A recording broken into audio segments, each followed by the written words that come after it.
அதாவது இந்து சமய அறநிலையத்துறை தமிழக அரசு கோவில்களுக்கு அறங்காவலர்களை நியமிக்கிறது. அறங்காவலர்களை நியமிக்கும் போது அரசியல்வாதிகள், அதே மாதிரி வெவ்வேறு கொள்கை உடையவர்கள், கடவுள் மறுப்பு கொள்கை உடையவனை கொண்டு வந்து கோயிலில் போட்டா சரியில்லை. அவங்க அவங்க கட்சிக்கு நெருக்கமானவங்களை எல்லாம் அவங்க அறங்காவலர் குழுவில் போட்டிருக்கிறாங்க. ஒவ்வொரு கட்சியும் அப்படித்தான். அது கோயிலுடைய அவல நிலை. திமுக கார ஆட்சிக்கு வந்தா திமுக கார அறங்காவலர், அதிமுக கார ஆட்சிக்கு வந்தா அதிமுக கார அறங்காவலர்.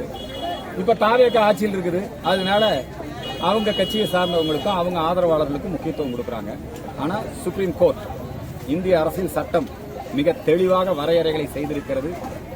ஆலயத்திற்கு அறங்காவலர்களாக நியமிக்கப்படுகிற பொழுது கோவில் மீது நம்பிக்கை உடையவர்கள், ஆலயங்களுக்கு திருப்பணி செய்தவர்கள், கோவில் வளர்ச்சியில் அக்கறை உள்ளவர்கள், அவங்கள தான் நியமிக்கணுமே ஒழிய, பக்தர்களை தான் நியமிக்கணுமே ஒழிய கடவுள் மறுப்பாளர்களை நியமிக்கக்கூடாது, பிற மதத்தவர்களை நியமிக்கக்கூடாது. இது போக போகத்தான் தெரியும். இப்ப அந்த அறங்காவலர்களாக நியமிக்கப்பட்டிருக்கின்ற ஒரு சிலர் அவங்க வெளியே திருநீறு, சந்தனம், குங்குமம் எல்லாம் வன்னி அரசு மாதிரி வச்சுட்டு இருக்காங்க. ஆனா உள்ள கிறிஸ்தவரா இருக்கிறாங்க. அந்த மாதிரி கொஞ்சம் பேரை சொல்றாங்க. நாங்கள் அந்த விவரங்களை சேகரிச்சுட்டு இருக்கிறோம். அத்தகைய முயற்சிகளை கைவிட வேண்டும். அறங்காவலர் நியமனத்தை வரவேற்கிறோம்.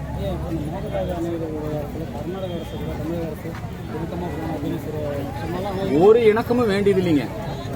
மேக்கே தாட்டு, ஆடு தாண்டும் காவிரி. இது மேக தாதல்ல, மேக்கே தாட்டு.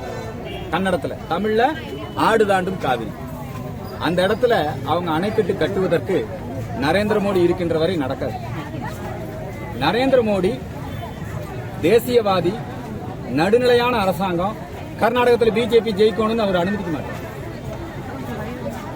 பாரதிய ஜனதா கட்சியுடைய ஆட்சியில, அடல் பிகாரி ஆட்சியில தான் காவேரி ஆணையம் அமைக்கப்பட்டது.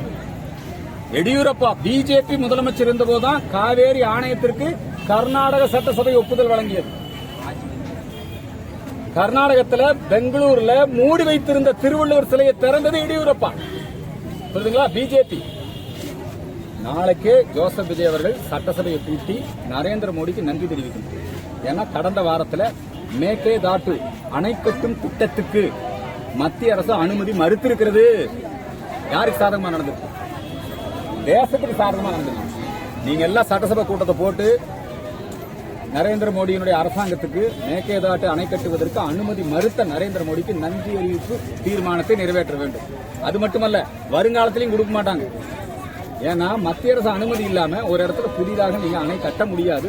சுற்றுச்சூழல் அமைச்சகம் அனுமதி வேணும், திட்ட அறிக்கை அனுமதிக்கப்படணும். புரியுதுங்களா? அது காங்கிரசும் அங்க இருக்கிற அரசியல் கட்சிகளும் ஏதோ நாங்க தான் கர்நாடக மக்களுக்காக போராடும் ஒரு அரசியல். அதே மாதிரி இங்க இருக்கிறவங்க, காவிரி பிரச்சனை வாஜ்பாய் காலத்தில் தீர்க்கப்பட்டு விட்டது. காவிரி ஆணையம் அமைக்கப்பட்டு விட்டது. காவிரி ஆணையம் கர்நாடகத்துக்கோ தமிழகத்துக்கோ இதுல அரசியலுக்கோ இடம் இல்ல. காவிரி ஆணையம் இந்தியாவுக்கு சொந்தமானது, விவசாயிக்கு சொந்தமானது. காவிரி ஆணையம் யாருக்கு சொந்தமானது? விவசாயிகளுக்கு சொந்தமானது. இதுல அரசியல் பண்ண வேண்டாம். தயவு செஞ்சு பிரிவினை பேச வேண்டாம். நரேந்திர மோடிக்கு நன்றி தெரிவித்து, ஐயா ஜோசப் விஜய் அவர்களே, நம்முடைய தமிழகம் இந்த கருத்தை மையமாக வைத்துத்தான் மத்திய அரசு அணை கட்ட அனுமதிக்காம தடை போட்டிருக்கிறது. அந்த திட்ட அறிக்கையை ரத்து செய்திருக்கிறது. சட்டசபை கூட நன்றி தீர்மானம் போடும்.